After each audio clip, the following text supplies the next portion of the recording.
I'm back with yet another tutorial video, and in today's video I'll be showing you how to host a meeting on Google Meet. Before starting the tutorial, I'd like to let you know about Google Meet. Google Meet is a video conferencing service from Google. Now open up Google Meet app on your phone. After you open up the app, be sure that you're logged into your account. Then tap on the blue tab that says New Meeting, which is on your left hand side. After you tap on it, there you'll see various options like Get a Meeting Link to Share, Start an Instant Meeting, and Schedule in Google Calendar. Tap on Start an Instant Meeting.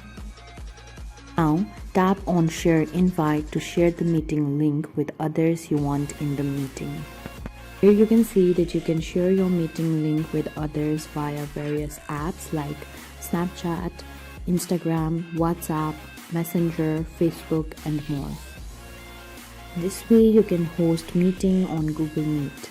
Thank you for watching. If you like this video, please hit the like button. If you want to see more tutorial videos, hit the subscribe button, and if you have something to say, please leave a comment.